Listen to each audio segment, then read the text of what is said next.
The morning Charles Malone first saw Pauline Wilcox. She was standing at the river's edge with her boots in her hands, and the entire weight of the world pressed into the set of her shoulders, and something in him shifted so completely that he never quite recovered. It was the autumn of 1873, in the territory of Colorado, where the land still smelled of pine resin and gunpowder and wild possibility. The town of Harlan's Crossing sat stubborn and small against the foothills of the San Juan Mountains, a collection of weathered timber buildings and hard-worn dreams that had been scratched out of the earth by people who believed the frontier owed them something. Charles Malone was not that kind of man. He did not believe the land owed him anything. He had come to Harlan's Crossing 3 years prior with nothing but a saddle, a capable horse named Brunswick, and a willingness to work until his hands bled. And in those 3 years he had built himself a modest cattle operation a mile east of town along Sawyer Creek. He was 28 years old, lean and sun-darkened, with a jaw that had been broken once and set slightly crooked, and eyes the color of the river in October, that particular shade of gray-green that belongs to a season in the process of letting go. He had ridden Brunswick down to the wide bend in Sawyer Creek that morning to check on a stretch of fencing that skirted the water, because the autumn floods had been pushing at the posts for 2 weeks, and he had lost 3 head of cattle to a gap in the fence the previous spring, and had no intention of repeating that particular heartache. He was halfway through his inspection when he heard the sound of someone moving through the brush on the far bank, and he turned to look, one hand resting easy on the fence post, and he saw her. She stood in the shallows of the river on the opposite side, her dark skirt hiked up and pinned somehow so that her ankles were bare to the cold water, and her boots dangled from one hand, while the other hand pressed flat against a cottonwood trunk for balance. She was looking down at the water with the expression of someone who was trying very hard to solve a problem without anyone else's help. Her hair was dark, nearly black in the morning light, and it had come loose from its pins on one side so that it fell across her cheek in a way that she seemed entirely unaware of. She looked to be perhaps 24 or 25, though it was hard to say at that distance. What he could say with certainty was that there was something about the particular quality of her stillness, the way she stood there in that cold river with her back straight and her chin level, that made him feel he was witnessing something private. He did not call out. He was not, by nature, a man who called out to strangers across rivers.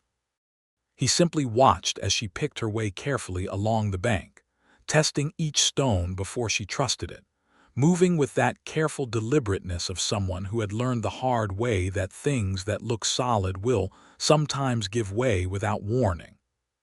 She made it across a narrow section of the creek, pulled her skirt down, sat on a boulder to work her boots back onto her feet, and then stood and walked up the opposite bank and disappeared into the cottonwoods without ever looking in his direction. Charles Malone stood at his fence line for a long time after that. Then he went back to checking posts, because cattle do not care about a man's inner workings, and because there was a philosophical comfort in work when the mind was unsettled. He did not know who she was. He had never seen her in town, and Harlan's Crossing was small enough that he knew most faces, even if not all names. She might be passing through. She might be new. She might belong to someone. That last thought settled in his chest with a weight he found difficult to explain. He rode back to his homestead that evening and went about his usual work with his usual efficiency, and when he sat down to supper that night, a plain meal of salt pork and cornbread that he had made himself, he thought about her again, not in any grand or overwrought way, just a quiet return, the way a tongue finds a sore tooth. He thought about the particular straightness of her spine as she stood in that cold water, and the boots in her hand, and the hair loose across her cheek, and the river shining around her ankles. He thought about her in the morning, too, when he went out to split firewood before the sun had fully crested the mountains. Splitting wood was the kind of work that left the mind free to wander, and that morning his mind wandered thoroughly. He had a week's worth of firewood already stacked against the side of the house, which was enough for a man living alone. He split another 3 hours' worth before he stopped himself and asked, in the privacy of his own head, what exactly he thought he was doing. He did not have an answer, but he kept splitting. He found out who she was 2 days later, not by seeking the information but by the natural workings of a small town, which is to say that old Bert Hennessy mentioned her at the feed store without any prompting whatsoever, the way old Bert mentioned most things, which was in a rambling sideways fashion that you had to listen to carefully, or you'd miss the actual point buried inside. You see that Wilcox's widow took up in the McCready place. Bert said, leaning on the counter with a bag of seed corn at his elbow. Come in from Durango, I heard. Husband died of a fever last winter. She's got a little girl with her. Couldn't be more than 5 or 6 years old, that child. The widow herself looks like she could use a decent meal and a kind word, though I suspect she'd take offense at being told so. Charles pretended to study the weight markings on a sack of oats. That the McCready place on the South Road? That's the one. McCready left it to his daughter when he passed, and the daughter married that alderman fellow from Pueblo and had no use for it. Been sitting empty 2 years now. The Wilcox woman is renting it, from what I understand. Bert shrugged with the philosophical detachment of a man who considered other people's business to be one of the finer entertainments life had to offer. Brave thing, coming out here alone with a child. Or foolish. Hard to tell sometimes which is which. Charles paid for his oats and loaded them into the wagon without any particular hurry, and then he drove home along the South Road, which was perhaps a 1/4 mile longer than his usual route. He did not stop at the McCready place. He was not the sort of man to stop at a stranger's home uninvited, especially not a widow's home, because he understood that a woman alone was already fighting a battle on a dozen fronts, and did not need some man she'd never met showing up at her door to complicate things further.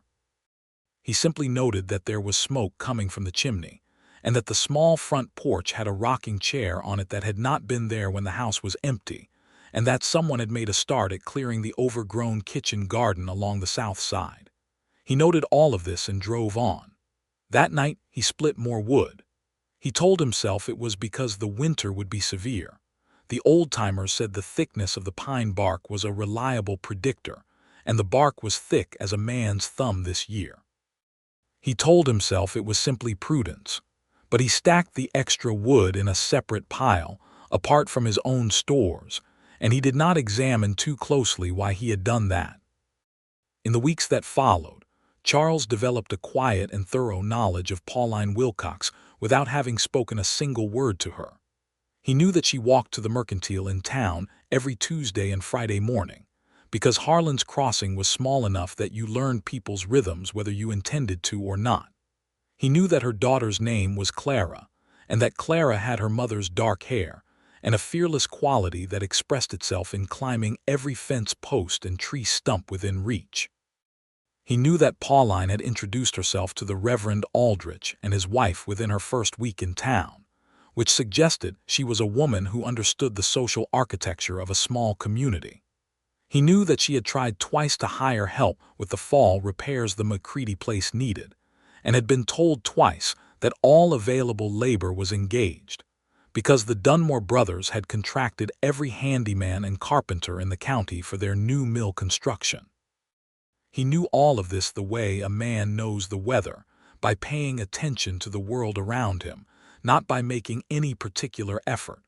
Or so he told himself. He was also splitting an extraordinary amount of firewood. By the end of the 3rd week, the separate pile had grown to something genuinely impressive, a stack 6 feet high and 12 feet long, enough fuel to heat a small house through even the most brutal Colorado winter. His own stores were equally full. He had been rising an hour before dawn every morning to get the extra work done, and his arms ached with a pleasant, productive ache that he had come to associate not with labor but with her, which was a thought he kept at arm's length because it seemed presumptuous and possibly a little bit mad. The difficulty was that he still had not spoken to her. He was not a shy man exactly, but he was a deliberate one, and he could not work out what the right approach was. He did not want to seem like every other man in the county who had identified her as a widow in need of rescuing, because he suspected she would find that particular form of attention both insulting and exhausting. He did not want to appear to be angling for something he was not, or at least not in any way he was willing to examine directly. What he wanted, he thought, splitting the wood in the cold pre-dawn dark with his breath misting in the air around him, was to be useful to her without it being a transaction. He wanted to give her something with no strings attached to it, no debt implied, no expectation of gratitude that came packaged as obligation. He understood that in 1873, in a Colorado mountain town, a woman alone was subject to a kind of pressure that was both social and economic, a constant quiet insistence that she could not manage on her own, and therefore owed some form of deference to whoever stepped in to help her. He had watched his own mother navigate that pressure after his father died, and he had seen how it wore a person down in ways that had nothing to do with the original grief. He did not want to be that kind of help. What he wanted to be was the kind of help that simply appeared, like wood that turned up stacked neatly without anyone making a fuss about it. The question was how to manage that without being peculiar about it. The answer came to him one Wednesday morning in October, when he was in town to pick up a delivery at the freight office, and he happened to be passing the mercantile just as Pauline Wilcox was coming out with a basket on one arm and Clara on the other. And Clara immediately tripped on the mercantile steps and went down hard on both knees. And before he had time to think about the right approach or any approach at all, he was there, crouching down to her level, asking if she was all right. Clara looked at him with her mother's dark eyes and assessed him with the frank appraisal of a 6-year-old who had learned not to trust strangers too quickly. She had scraped both palms and one knee was bleeding slightly through her stocking. She considered crying and then visibly decided against it. "I am fine," she announced, with some dignity. "You are tough," Charles said, and meant it. "Let's have a look at that knee." He had a clean handkerchief in his coat pocket, which he produced without making a ceremony of it, and he blotted the scrape gently while Clara held very still in the manner of someone determined to prove they did not need assistance. Then he stood up and offered his hand to help her to her feet, and Clara took it, and then he looked up at Pauline Wilcox for the first time at close range, and for a moment the whole world seemed to go somewhat unreliable. She was looking at him with an expression he could not entirely read. There was caution in it, and a searching quality, like she was trying to determine what category of man he belonged to. There was also something softer underneath, a kind of tired gratitude that she seemed to be working to keep contained. "Thank you," she said. Her voice was lower than he had expected, warm and a little rough-edged, like river stone that has been worn smooth but still has some substance to it. "Charles Malone," he said, and shook his own handkerchief back into his pocket because offering it seemed unnecessary now that the crisis had passed. "I have a place on Sawyer Creek, east of town." "Pauline Wilcox," she said, and met his eyes with a directness that suggested she had long since stopped looking at the floor to make other people comfortable. "And this is Clara." "I know," he said, and then caught himself. "That is, I have seen you both in town, small place." One corner of her mouth moved in a way that was not quite a smile but suggested she was aware of its possibility. "Very small," she agreed. Clara was inspecting the handkerchief she had somehow retained possession of, turning it over in her hands with great interest. "It has a C on it," she reported. "That would be for Charles," Charles confirmed. "My mamma's name starts with a P," Clara said. "Pauline, but we do not have handkerchiefs with P's." "Clara," Pauline said, with the particular tone of a mother who is simultaneously embarrassed and amused. "It is all right," Charles said. He looked at Pauline again, and she was looking at him, and it was one of those moments in which a great deal is communicated without any of it being said aloud. He was aware that he was standing on a public street in the middle of the morning, and that 2 women from the ladies' auxiliary were watching from across the way with the focused attention of people who consider other people's interactions their professional domain. "I will let you get on with your morning," he said. "It was good to meet you, Mrs. Wilcox." "And you, Mr. Malone," she said. And then, after a beat with that not-quite smile again, "Thank you for the quick thinking." He tipped his hat and walked on, and he was halfway down the street before he realized that his heart was going at a pace that was almost certainly medically significant. He split wood for 3 hours that evening. The following Monday, which was the second week of October, and cold enough that frost crept up the window glass each night, Charles loaded the smaller of his 2 wagons with the extra firewood he had accumulated over the past month. He did this at dawn, before the town was properly awake, working methodically and without hurry, stacking the wood so it would ride evenly. He did not take all of it. He left himself more than enough for the winter, and he took only what seemed like a reasonable amount for a small household, enough to last through January if it was used with good sense. He drove the south road to the McCready place as the sun was still working its way above the mountain line, painting everything in that particular cold October gold that belongs only to mornings that no winter is close. The house was quiet when he arrived. There was no smoke from the chimney yet, which meant the fire had not been started, which meant whoever was inside was still in bed or only just stirring. He unloaded the wood quietly, stacking it neatly against the sheltered side of the house where an overhang would protect it from snow, working with the focused efficiency of a man who has been doing physical labor his whole life and finds it to be among the more honest forms of communication available to him. He had brought a note, which he had written and rewritten 4 times the night before, and which he had finally settled on in its simplest form. He tucked it under the top log of the stack where it would be found without being missed. The note said, "Mrs. Wilcox, this wood is yours. The winter will be cold. Charles Malone." That was all. He had considered saying more, and then decided that more would be the wrong move. He drove back to his homestead, unhitched Brunswick, fed and watered him, and went inside to make coffee, feeling simultaneously satisfied and terrified, which seemed about right for the situation.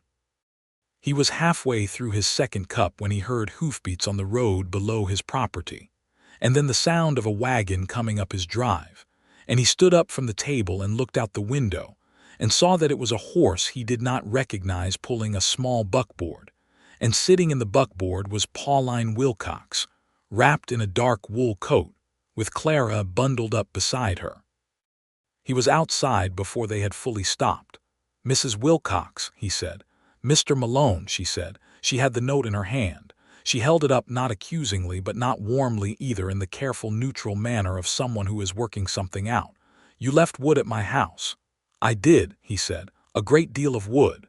It is a cold year." She looked at him for a long moment. Clara was watching the exchange with enormous interest and what appeared to be genuine enjoyment. "You do not know me," Pauline said. "You met me once on the street for 4 minutes. I know you are a widow with a child and a house that has been sitting empty for 2 years and probably has gaps in the chinking," he said. "And I know the winter up here can be brutal. And I know that I had extra wood." He paused. "I am not trying to obligate you to anything, Mrs. Wilcox. The wood is not a loan and it is not a proposition.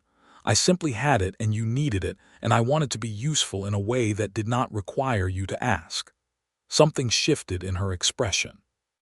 It was subtle, but it was there, like a door that has been closed a long time settling slightly on its hinges. "There are gaps in the chinking," she said after a moment. "I imagined so. I was going to hire someone to fix them, but apparently every capable man in the county is building the Dunmore Mill." "I am not building the Dunmore Mill," Charles said, another of those fractional almost smiles. "No," she said. "I can see that you are not." He fixed the chinking that afternoon. Clara supervised from the porch railing, offering opinions on the quality of his work that were detailed and entirely unhelpful in the most charming possible way. Pauline brought him coffee at midday, real coffee, not the weak excuse for it that he made himself. And she sat on the porch steps while he worked, and they talked in the way that 2 careful people talk when they are interested in each other. but are not yet ready to admit it, talking about the weather and the town and the cattle market, and the difficulty of keeping a kitchen garden going at this altitude. And underneath all of it was this other conversation, the one that had no words but was happening just as clearly. He learned over the course of that afternoon that she had grown up in Missouri, that her husband Edmund had brought her west 3 years ago with the idea of farming in the San Luis Valley, that Edmund had been a good man and a poor farmer, and had died of typhoid in February, leaving her with Clara and a debt and a homestead she could not work alone, that she had sold what she could and paid the debt and come north to Harlan's Crossing, because a woman she had known slightly in Missouri had settled there and written letters describing it as a good place, and that woman had moved on to Denver the previous spring, which meant Pauline had arrived to find her one point of connection gone. She told him all of this in the matter-of-fact tone of someone who has processed their losses thoroughly and sees no point in asking for pity about them, and he listened in the way he always listened, which was completely without offering opinions or solutions unless they were asked for. "You are a good listener," she said at one point, with a kind of surprise that told him she had not expected it. "My mother always said I talked too much as a boy," he said. "I suppose I wore myself out." She laughed at that. It was the first time he had heard her laugh, and it was exactly as he would have imagined it, full and real and slightly startled, as if she had not quite expected to find something funny. He finished the chinking as the light was going golden and the temperature was dropping. He cleaned up his tools and loaded them into his wagon, and Pauline came out to the porch again, and they stood there for a moment in the particular way that people stand when neither of them wants to be the first one to leave. "Supper," she said suddenly, as if she'd made a decision. "It is just stew, but you have been working since noon and I have more than enough." He accepted. He was not going to refuse.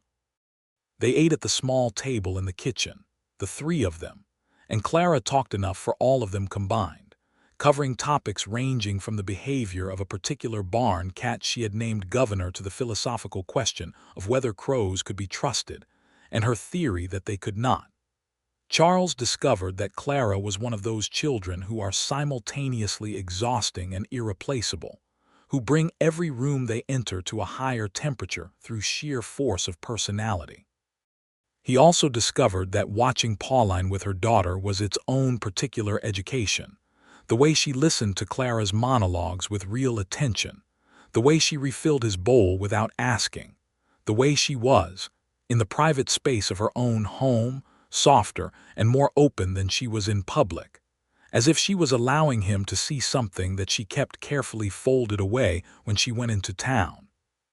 He drove home that night under a sky that was doing something spectacular with the first stars of the season, and he thought that he was in an enormous amount of trouble, and that he had never been less unhappy about it. The month of October deepened.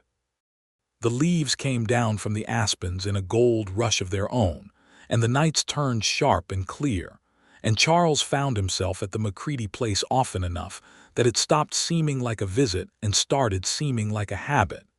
He helped Pauline repair a broken window shutter. He helped her clear the kitchen garden for winter. He brought Brunswick over one afternoon to help drag out a rotted fence section that she had been trying to shift with a smaller horse, and a great deal of unsuccessful determination. He learned more of her, piece by piece, the way you learn a new landscape by crossing it on foot rather than by looking at a map. He learned that she was funnier than she first appeared, that her sense of humor was dry and precise, and tended to catch people off guard. He learned that she was a genuinely excellent cook and took quiet pride in it.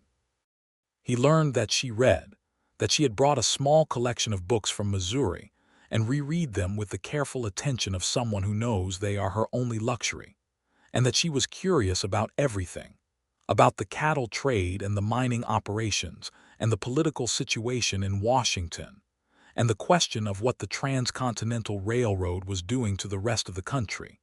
Curious in the way that people are curious when they have had good minds and not enough places to put them. He learned that she was not over Edmund, not entirely, That grief was not a thing you finished but a thing you carried, and that she carried hers with a kind of quiet steadiness that he respected enormously. He did not try to compete with a dead man. That was not what this was.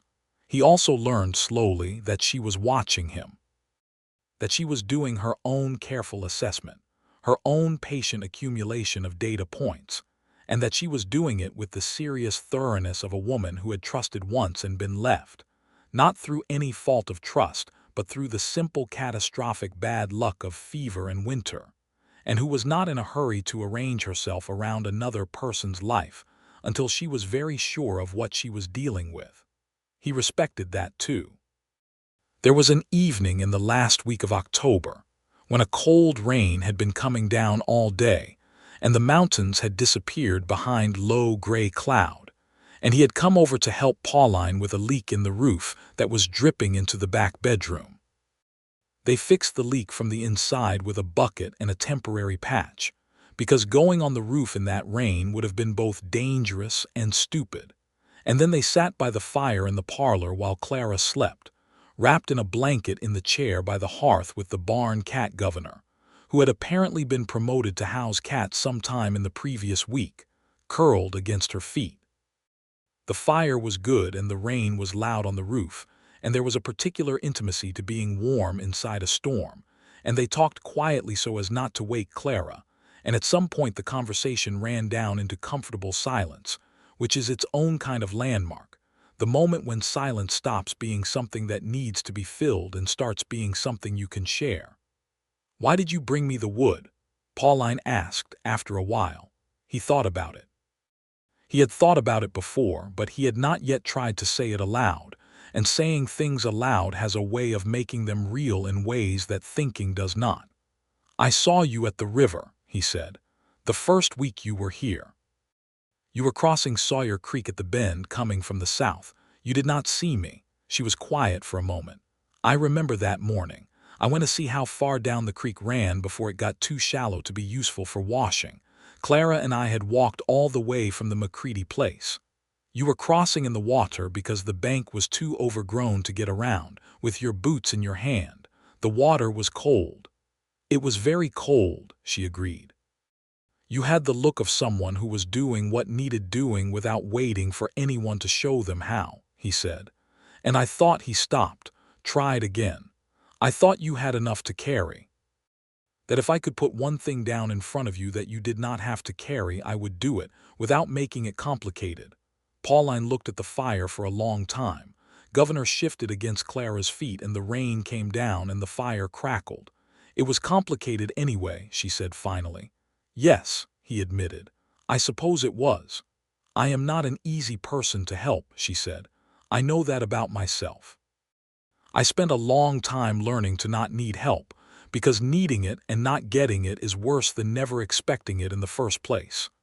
"I know," he said. "And I am not looking for—" She paused, and he could see her choosing her words with the care of someone navigating uncertain ground. "I am not looking for someone to take care of me. That is not what I want." "I know that too," he said. "I am not offering to take care of you. I am offering to be someone who is around, if you want that." She looked at him then, directly, the way she had looked at him that first day on the mercantile steps. The searching quality was there, but there was something less guarded behind it now, something that looked like the beginning of a decision. "I find that I want that," she said, "though it frightens me a little." "It frightens me too," he said honestly. "For what it is worth." She smiled then, a real one, not the almost smile she usually deployed, but something fuller and less defended, and it did to him what he had suspected it would do, which was make everything else in the room seem somewhat beside the point. "Charles," she said. It was the first time she had used his given name, and the sound of it in her voice was something he thought he would remember for the rest of his life. "Will you stay for a while? It is a very bad night to drive." He stayed. He slept in the chair by the fire while the rain came down, and in the morning Pauline made breakfast and Clara talked about Governor's nighttime hunting strategies with great scholarly authority, and it felt, in a way that Charles could not have articulated but understood in his bones, like the beginning of something he had not known he was waiting for. November arrived with a brutality that the old-timers said was unusual even for that elevation. An early hard freeze that killed the last of the autumn warmth overnight and settled in with the grim permanence of a landlord who intends to stay. The wood Charles had delivered turned out to be not excessive at all but exactly right, and Pauline said as much when he came by one morning and found her stacking the last of it, her breath coming in clouds, her cheeks gone red with the cold. "You knew," she said, not accusingly, with something closer to wonder. "I asked Ambrose at the feed store what kind of winter to expect," he said. "He has lived here 40 years. He said to stack twice what you think you need." "You asked him about my wood," she said. "I asked about the winter generally," he said. "But yes, I was thinking about your house." She stopped stacking and looked at him with those dark eyes that he was becoming increasingly convinced he could not do without. "You were thinking about my house a great deal," she said, "for a man who had only seen me once at the river." "Yes," he said, "I was." The honesty of it hung in the cold air between them, and then she stepped toward him and kissed him on the cheek. Just once, quick and warm, and then stepped back and picked up another piece of wood and went on stacking, and Charles stood there in the frozen air and thought that a kiss on the cheek had never in his life felt so much like a declaration. He took her to the harvest social at the town hall in November, which required him to ask her in advance with enough formality that she could say yes or no without feeling pressured, and which she agreed to with a composure that did not quite conceal how pleased she was. Clara was left in the care of Reverend Aldrich's wife, who had taken a particular shine to the girl and was happy to have her for the evening. The harvest social was the main community event of the season, held in the town hall with the furniture pushed back and fiddles brought out, and the whole of Harlan's Crossing turned out for it in their best clothes, which in some cases meant suits that had not seen the light of day since last year's event and smelled of cedar and thyme. Charles had polished his boots until they were presentable and put on his good coat, and when he arrived at the Macready place to collect Pauline, she opened the door in a dark green dress that he had not seen before, her hair pinned up with a care that suggested she had spent some time on it, and he stood on the porch and could not immediately remember what he had been about to say. "You look," he started. "Do not make a fuss," she said, with the brisk affection she had developed for him. "I know I look presentable, I worked at it." "I was going to say beautiful," he said. She paused in the act of pulling on her coat, looked at him, then continued pulling on her coat. "Thank you," she said quietly. "You look very well yourself." The social was the good kind of evening, the kind that is noisy and warm and full of people who are genuinely glad to see each other, where the fiddle is slightly out of tune, but the players make up for it with enthusiasm, and the food on the long tables is the best that a dozen different households can produce, and the dancing goes on long past when anyone's feet are ready to stop. Charles was not an elegant dancer, but he was a competent one, and he danced with Pauline twice, which was as many times as was proper without making a public declaration that he was not sure either of them was ready for, though both times they danced she fit against him with an ease that suggested their bodies had reached their own understanding independently of their owners. Between dances, they stood by the food table and watched the room, and Pauline made quiet, sharp observations about various townspeople that had him biting back laughter, and he told her about the time he had tried to break a particularly ornery horse in his first year in Colorado, and had ended up in the creek 4 separate times before the horse got bored of throwing him, and she laughed that full, surprised laugh that he loved, and the evening had the quality of a night that knows it matters. There was one unpleasant moment, midway through the evening, when a man named Garrett Doyle, who operated the saloon on the main street and who had the confident bluster of someone who has never been seriously contradicted, came over with a whiskey in hand and began talking to Pauline in a way that was just barely on the acceptable side of familiar, calling her Miss Pauline, in a tone that implied he had been waiting for an opportunity and had decided this was it. Pauline's responses were polite and brief and entirely discouraging, but Doyle was the sort of man who found discouragement difficult to interpret. Charles did not intervene immediately, because Pauline did not need him to, and he understood that. But when Doyle put a hand on her arm in a way that crossed the line from social into something else, Charles stepped in, not aggressively, but with the quiet certainty of a man who has made a decision. "I believe Mrs. Wilcox and I were in the middle of something," he said, pleasantly, to Doyle. Doyle looked at him with the assessing squint of a man calculating odds.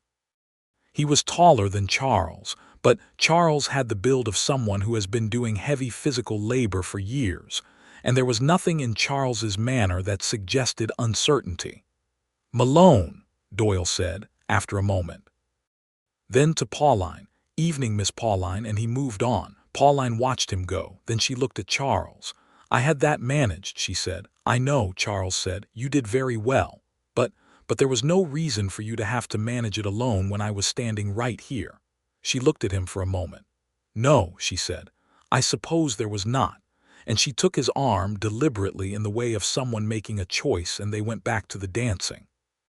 On the drive home that night, with the stars blazing overhead in the way that they do at altitude in November, cold and bright and infinite, Pauline sat beside him on the wagon seat close enough that their shoulders touched, and after a while she leaned her head against his shoulder, and neither of them said anything.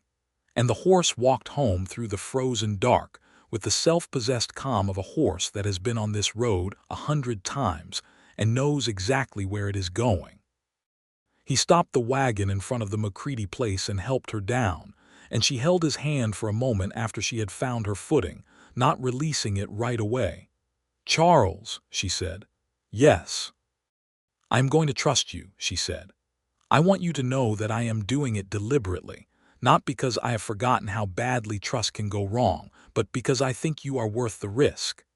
He looked at her in the starlight, this woman who had crossed a cold river with her boots in her hand and the world on her shoulders, who had rebuilt herself out of loss and grief, and a stubbornness that he found entirely magnificent.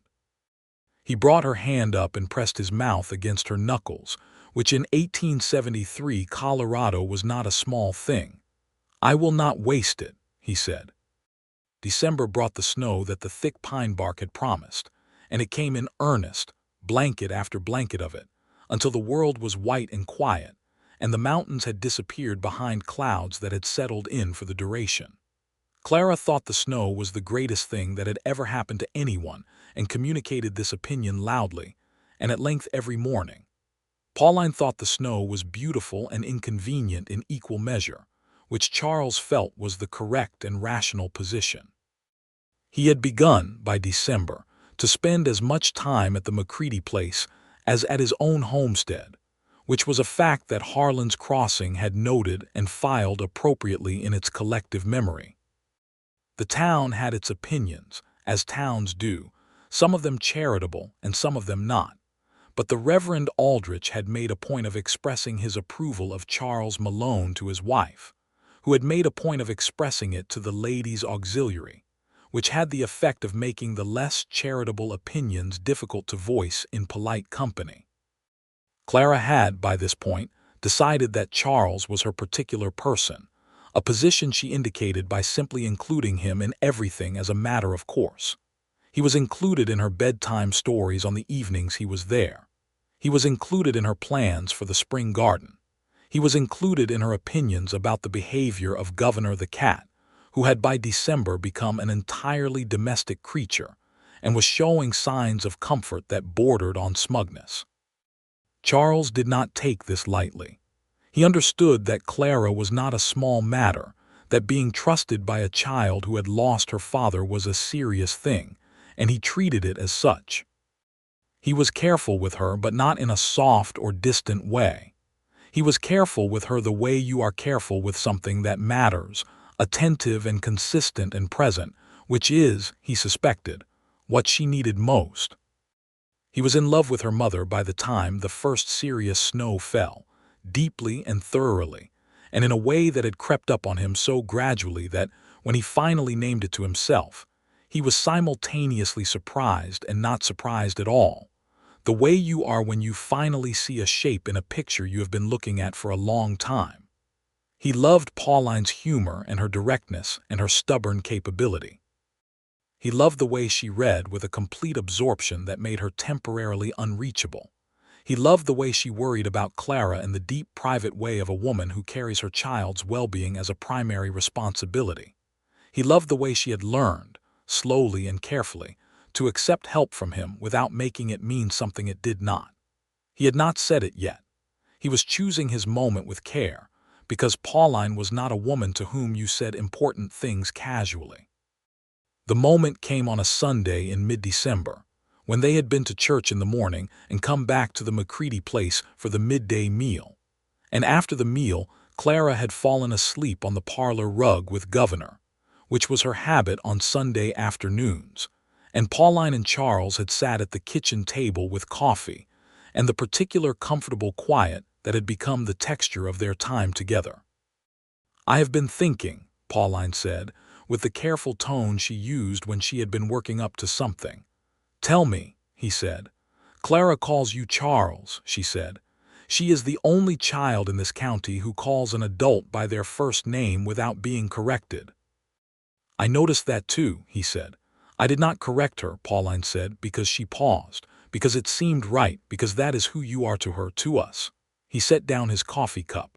"Pauline," he said, "I am not good at this part," she said, "at saying what things mean. I spent a long time being very practical, and practical people are not always good at the sentimental." "You are doing well," he said. She looked at him with those dark eyes that he had been memorizing for months now. "I love you," she said. "I did not expect to, not this soon, not after everything, but there it is." Charles sat with the words for a moment, feeling them settle into him like warmth, like that first real heat of a fire after a cold morning. Then he reached across the table and took her hand. "I love you too," he said. "I have for a while. I was waiting for the right time to say it." "There is never a perfect time," she said. "I have learned that." "No," he agreed. "There never is." They sat like that for a long time, her hand in his, the fire going in the next room, Clara asleep with the cat, the snow coming down outside in the quiet way that heavy snow has, as if it is trying not to disturb anything, and the whole world felt, to Charles Malone, entirely good and entirely right in a way that it had not felt since before he could remember. He asked her to marry him on Christmas Eve. He had planned it carefully, because Pauline was a woman who appreciated thought and effort, and the evidence that you had taken something seriously. He had spoken to the Reverend Aldrich beforehand, not to ask permission, because Pauline was her own person and needed no one's permission, but to inform him of his intentions and to ask for any counsel the Reverend thought relevant. Reverend Aldrich, who was a perceptive man beneath his clerical composure, had said, "She is a strong woman, Charles. She does not want to be loved despite that. She wants to be loved for it." Charles had thought about that for 2 days. He had also, with more difficulty and considerable awkwardness, spoken to Clara. He had found a moment when Pauline was in the kitchen and Clara was in the parlor with Governor and her small collection of carved wooden animals, and he had sat down on the floor beside her, which Clara found entirely acceptable because she had long ago determined that the floor was the superior location for serious conversations. "Clara," he said, "I want to ask your mother to marry me. I wanted to tell you first." Clara arranged a carved deer next to a carved horse with the focused concentration of an architect. "Why are you telling me first?" she asked. "Because you are important," he said, "and because if you said you did not want me to, I would want to know that." Clara considered this with the seriousness it deserved. "Would you stop if I said no?" she asked. "I would want to understand why," he said honestly, "and I would not do anything that made you unhappy on purpose. You have my word on that." Clara picked up the deer and looked at it. "My papa died," she said. "I know," he said. "I do not remember him very well anymore," she said, in the matter-of-fact way of a 6-year-old processing something adult. "I remember he had a beard and he smelled like horses, and Mama cried for a long time." "She loved him very much," Charles said. "She loves you too," Clara said, with the confident certainty of a child who pays attention. "She smiles differently when you are here." She put the deer down and looked at him directly. "You can ask her," she said. "I want Mama to be happy, and Governor likes you and he does not like hardly anyone." "That is a very good recommendation," Charles said gravely. "Thank you, Clara." "You are welcome, Charles," she said, and went back to arranging her animals. He asked Pauline on Christmas Eve after Clara had gone to bed, in the parlor with the fire going and the house smelling of the pine boughs that Pauline had brought in to decorate. He did not go down on one knee, because he thought that would make her uncomfortable, too theatrical for a woman who preferred directness. He took both her hands and stood in front of her and looked at her, at this woman who had remade herself from loss and walked across cold rivers and raised a bright, fierce daughter and managed on her own and trusted him anyway, and he said what he meant. "I want to spend the rest of my life being the person who is there," he said. "Not to take care of you, because you do not need that and I would not insult you by offering it, but to be beside you. To be the extra pair of hands when you need them and the other voice in the conversation, and the person who knows where everything is and who takes the watch when you are tired. I want to be your person, Pauline. Clara's too, if she will have me. Will you marry me?"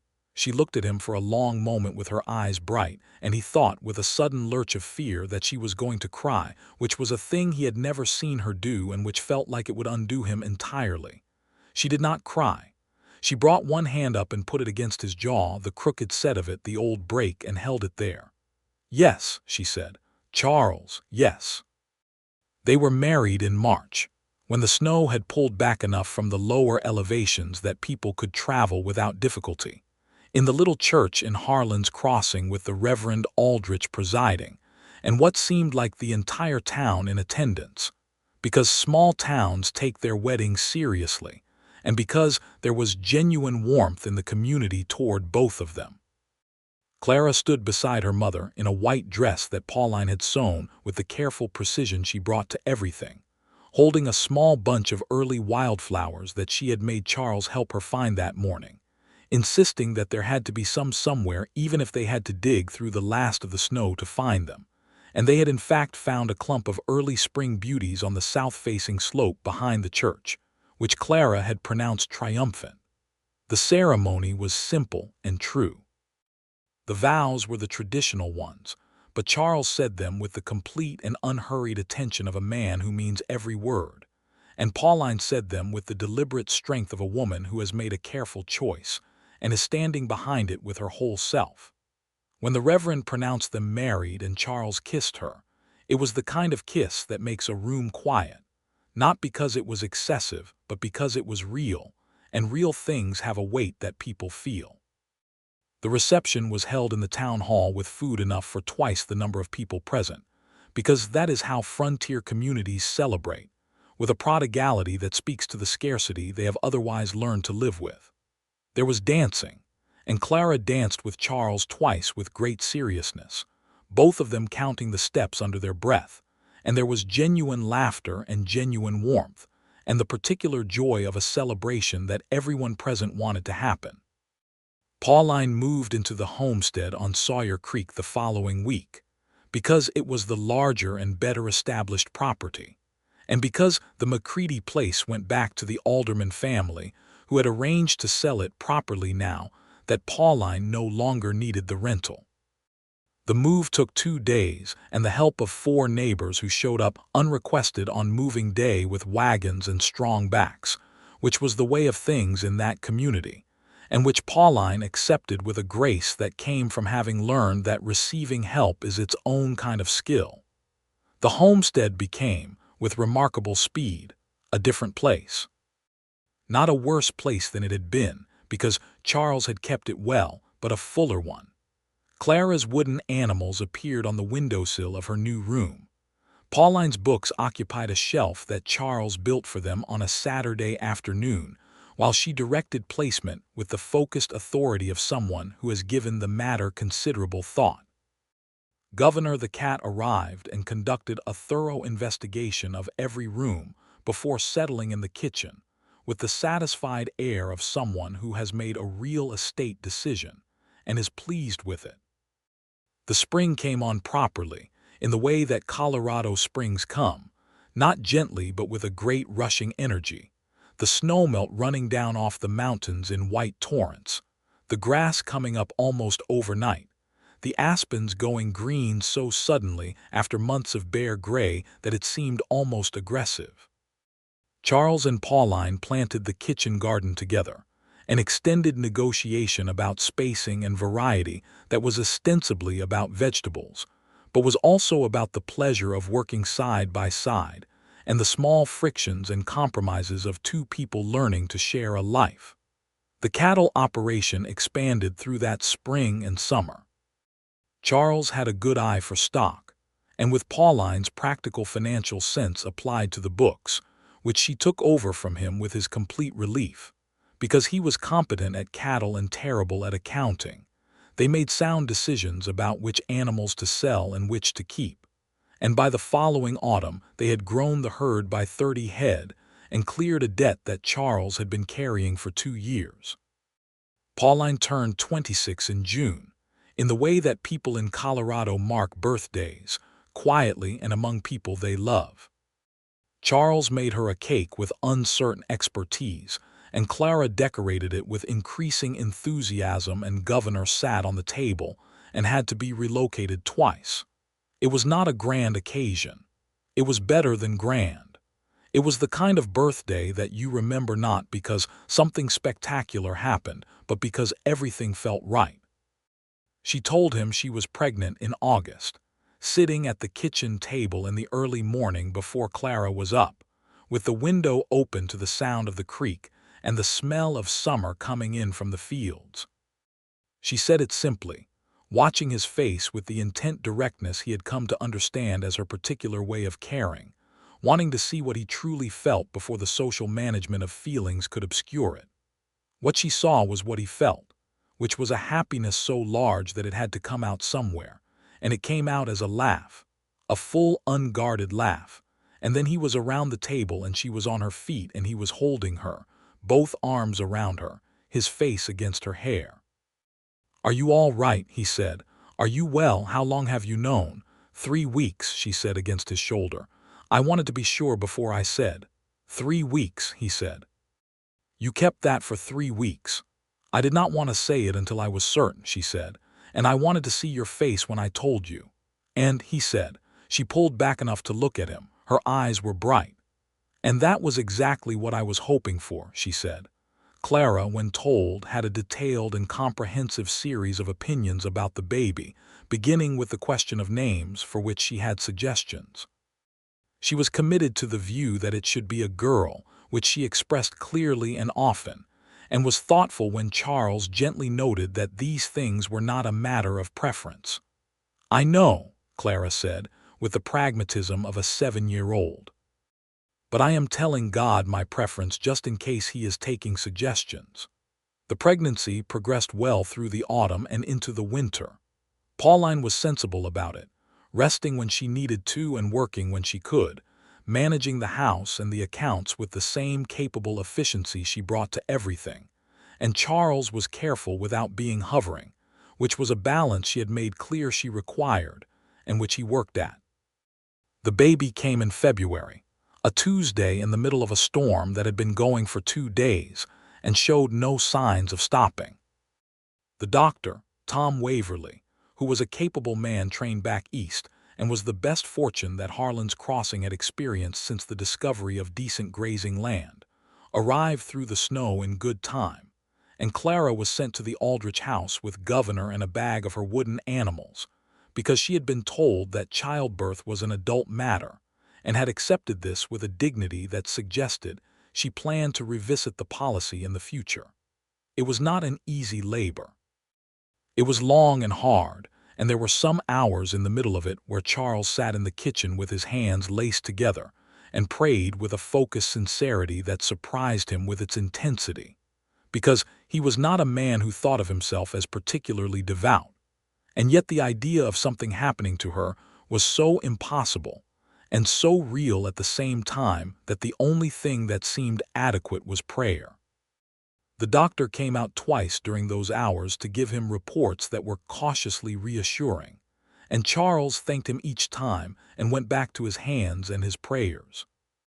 The baby was born just before dawn, when the storm had finally worn itself out, and the first gray light was coming in the windows, and it was a boy.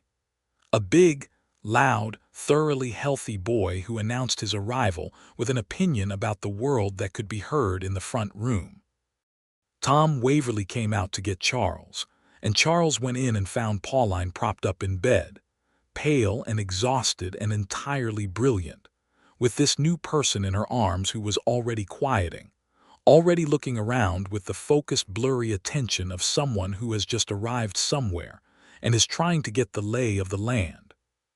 Charles sat on the edge of the bed and looked at them both and could not speak for a moment. "He is healthy," Pauline said. Her voice was rough with tiredness. "Tom says he is very healthy."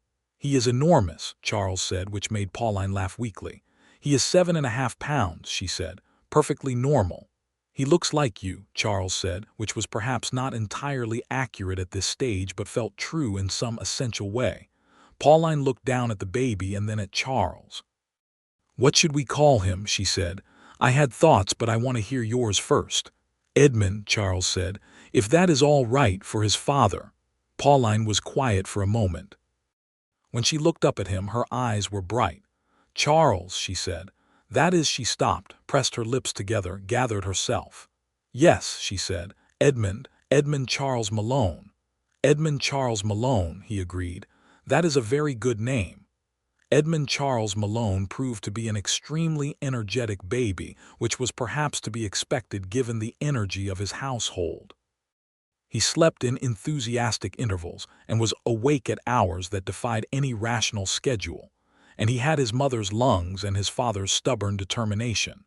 And from the moment Clara was allowed to see him, she declared him satisfactory, and took on the role of protective older sister with the seriousness of a guild member accepting a sacred commission. "He has my eyes," Clara announced, leaning over the cradle with forensic intensity on the morning of his second day of life. "He has your mother's eyes," Charles said. "Which I also have," Clara said reasonably. "So we are the same." The winter passed and the spring came again, their second spring on Sawyer Creek, and it was different from the first in all the ways that things are different when you know them better. The garden was larger. The cattle herd was bigger. The house was louder and more complicated and immeasurably fuller. Edmund learned to roll over in April, which Clara treated as a significant civic event. He learned to sit up in June, and by the following February, he was walking with the lurching, determined confidence of a small person who has decided that upright locomotion is the way forward, and is going to pursue it regardless of how many times the floor gets in the way. He looked like both of them, which Charles thought was the finest possible result. His mother's dark eyes and his father's jaw, and something entirely his own in the way he regarded the world with a kind of delighted assessment, as if he had shown up specifically to see what this was all about. Clara, in the spring of their third year on the homestead, took an interest in the cattle operation that surprised Charles until he remembered that she was Pauline's daughter. And of course she was interested in how things worked and how you made them work better. He started taking her with him on the morning rounds, and she listened to his explanations with the focused attention of someone filing information away for future use. And by summer, she could identify the cattle by their markings and had opinions about the relative merits of different grazing sections that were, when he thought about them, not wrong. "You are going to be formidable," he told her one morning, riding back from the north pasture with Clara on her own horse, a steady little bay named Penny that he had spent 3 weeks finding and another 2 weeks training up to be suitable for a child. Clara looked at him with her mother's directness. "I know," she said. "Mama says the same thing. She says it is a compliment." "It absolutely is," Charles confirmed.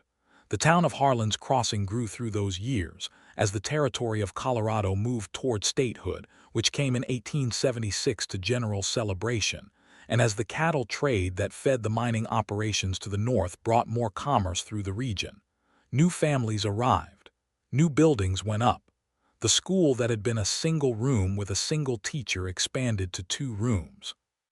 The railroad, which had been a distant rumor and then a closer rumor, and then an urgent topic at every town meeting, finally reached a depot 30 miles south. And the change in what you could buy and how quickly you could sell things was something that Charles and Pauline discussed at the kitchen table on several evenings, with the focused seriousness of people who understood that change had to be understood and engaged with. Colorado statehood meant a great deal for the territory, though Charles was clear-eyed about what it did and did not resolve. The dispossession of the Ute people from their lands continued to be a wrong that the new state largely refused to acknowledge, and Charles had grown up near enough to that history to understand it was not a neutral matter, whatever the newspapers said. He said as much to Clara, who was 9 by the time of statehood, when she asked him about the stories she had heard in town about the Ute being moved further west. "It is an injustice," he said plainly. "The land was theirs first, and taking it was wrong, and the fact that it has been done does not make it less wrong. I want you to know that. I want you to hold that knowledge the way you hold other things you know to be true, and not let it get explained away." Clara held that seriously, the way she held most things. Pauline, who had been listening from the doorway, met his eyes across the room with a look that said something he did not need words to understand. Their 3rd child came in the autumn of 1877, another boy, whom they named William, and who arrived with considerably more efficiency than Edmund had, as if the second time through the process he had simply decided to get on with it. William was quieter than Edmund and more observant, watching everything with large brown eyes that seemed to be taking detailed notes on the world for later reference. Edmund adored him immediately, and with a possessive enthusiasm that required occasional management. Clara was 10 when William was born, old enough to be genuinely useful and young enough to still find the whole business remarkable. She helped with extraordinary competence and occasional bossiness, and Pauline let her help and redirected the bossiness with the patient expertise of a woman who had been managing that particular quality in herself for a long time. The homestead had grown into a proper working ranch by the late 1870s. The house had been extended twice, once to add a proper sleeping room for Clara and once to add a second room for the boys.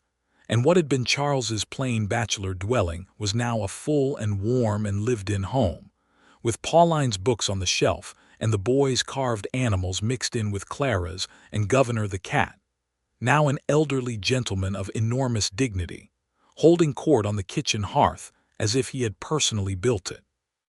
There was a morning in the spring of 1878 when the aspens were doing their explosive green thing again, and the creek was running high with snowmelt, and the smell of the world coming back to life was so strong it was almost a physical sensation, when Charles went out early to check on a section of fence that the spring floods had been testing, and he stood for a while at the wide bend in Sawyer Creek, at the very spot where he had first seen Pauline 5 years before. He thought about that morning sometimes, the way she had stood in the cold water with her boots in her hand, and the absolute focused self-sufficiency of her stance. The way he had watched her and felt something shift in him that had never fully shifted back. The month of splitting wood in the pre-dawn dark, that particular combination of hope and helplessness that is the beginning of love, when you want to do something for someone and do not yet have the right to. The note tucked under the firewood, the wagon coming up his drive. She had come to him. He thought about that too. She had found out who left the wood, and she had driven to his homestead at dawn with Clara beside her, and asked him about it with that direct searching look that he had since learned was simply Pauline, was the way she moved through the world, looking at things straight on and deciding what she thought about them. She had decided to trust him. She had decided it deliberately and told him so.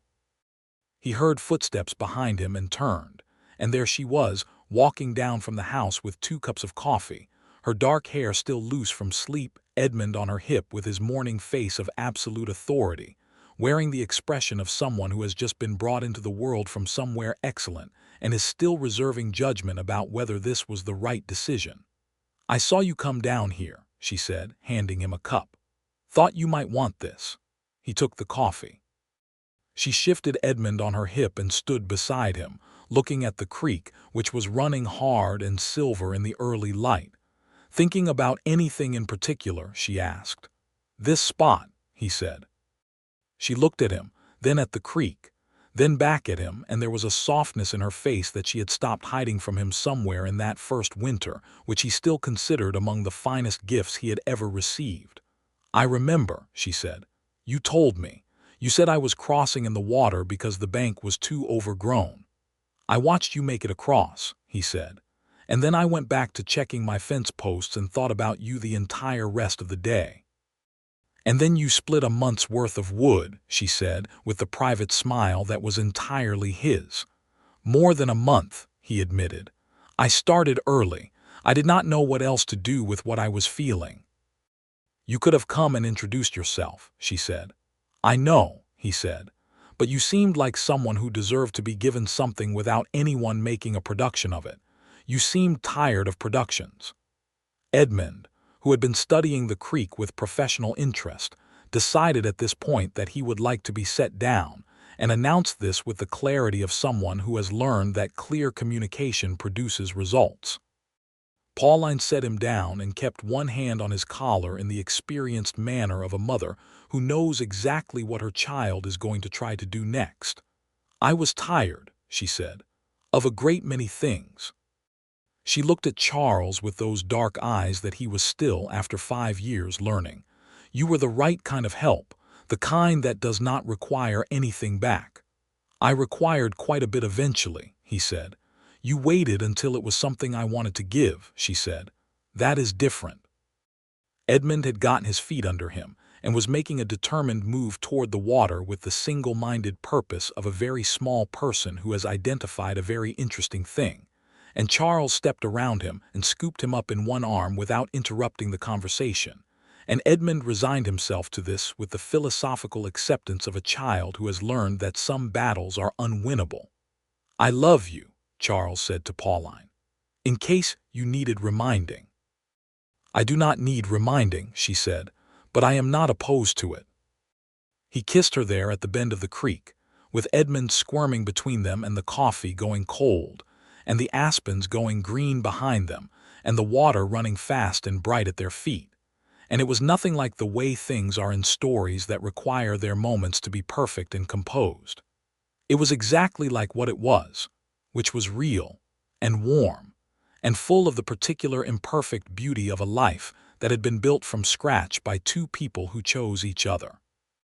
Clara's voice came from up the slope, calling that breakfast was burning, and they broke apart and Pauline called back that she was coming, and Charles transferred Edmund to her arms and they walked up from the creek together in the spring morning, and the smoke from the kitchen chimney was rising straight into the clear air, which meant the wind had stilled, which meant it was going to be a good day.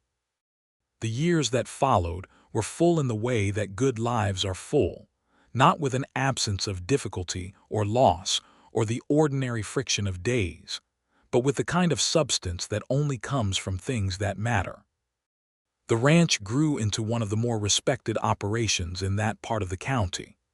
Charles had a reputation for fair dealing and good stock, and Pauline had a reputation for running the books with a precision that the local bank manager had once described to his wife as almost intimidating, which he had meant as a compliment, and which Pauline took as one.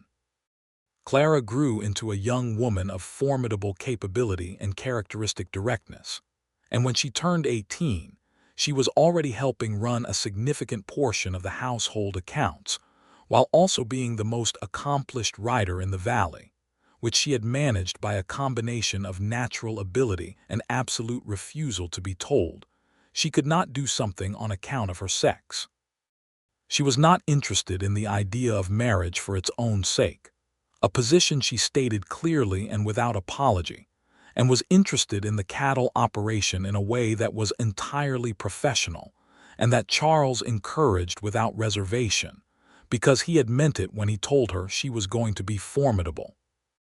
Edmund, at 7, was already showing the temperament of someone who is going to be very good with horses and possibly terrible at paperwork, and Charles recognized this because he had been the same way.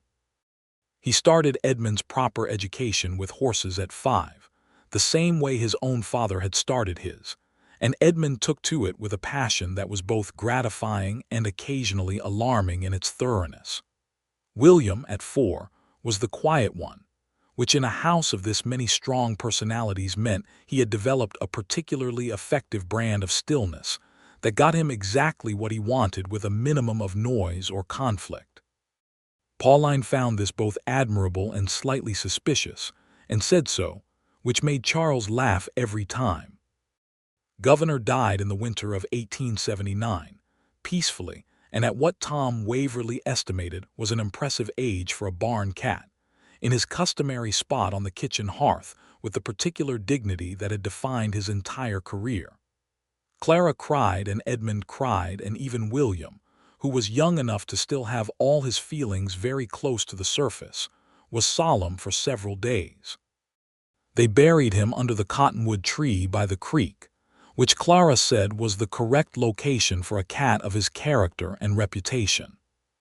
Charles found Pauline sitting at the kitchen table that evening after the children were in bed, not crying exactly, but with the quiet expression of someone who is feeling something they are not quite ready to put words to. He was the last thing from before, she said, from the Macready place, from when it was just Clara and me trying to work out how to be here. Charles sat down across from her and took her hands. You worked it out, he said. You would have been all right. I know, she said. But I am glad I did not have to find out. She turned his hands over in hers and looked at them, the calluses and the old cuts and the particular roughness of hands that have been doing real work for a long time. I am glad you had extra wood, she said. He laughed. She looked up at him with her eyes bright, and she was laughing too, that full genuine laugh, and they sat there at the kitchen table in the house they had built together, laughing about firewood and the circuitous routes by which important things find their way to the right places. In the spring of 1880, they had a 4th child, a girl this time. Pauline had suspected it from early on, with the particular knowledge that mothers develop about these things. Clara was cautiously thrilled and immediately began advocating for an appropriate name. Edmund was politely interested. William, at 5, was philosophical. The girl arrived on a warm May morning with the spring at its most extravagant, the world entirely green and the creek running bright, and the smell of the high meadow grasses coming in through the open window. And she was small and dark-haired, and arrived with the calm self-possession of someone who has decided that this new situation is acceptable and is making the best of it. They named her Me, for no particular reason except that it suited her immediately and completely, the way names sometimes do. Me grew up knowing herself from the beginning in a way that Clara had had to work toward and the boys were still working toward. She was the youngest, and she was a girl, and she was loved. And perhaps it was that particular combination that gave her the freedom to simply be what she was without negotiation. She was not quiet like William or loud like Edmund. She was simply present, fully and uncompromisingly herself, in the way that only the very young and the very certain manage. Charles Malone stood on the porch of his homestead on the evening of the first really warm night in the summer of 1880, watching the sun go down behind the San Juan Mountains, with the pink and gold extravagance that Colorado sunsets have when they are making an effort, and he thought about the particular shape of a life, the way it does not go as you expect when you are young and trying to plan it, how it goes instead the way a river goes, following the land, going around the hard things and over the softer ones, arriving somewhere you would not have found by any direct route. He had come to Harlan's Crossing with a saddle and a horse and a willingness to work. He had seen a woman in a river with her boots in her hand, and something had shifted in him so completely that he had spent a month in the pre-dawn dark splitting wood for someone he had never spoken to, and he had left it at her door with a note that said almost nothing, and she had driven to his property at dawn to tell him he had done it. And from that improbable beginning they had built this, all of this. The full and noise-filled and entirely real life that was ongoing behind him in every room of the house. The screen door opened and Pauline came out, me on her hip, and stood beside him on the porch. Me had that age of looking at everything with the comprehensive interest of someone taking inventory of the world. She reached up and patted Charles's face with a small authoritative hand, and then pointed at the sunset with an expression that suggested she found it adequate. Adequate is high praise from her, Pauline said. I have noticed that, he said. She leaned against him, which she did these days without thinking about it, the easy, unconscious lean of two people who have become each other's natural resting point.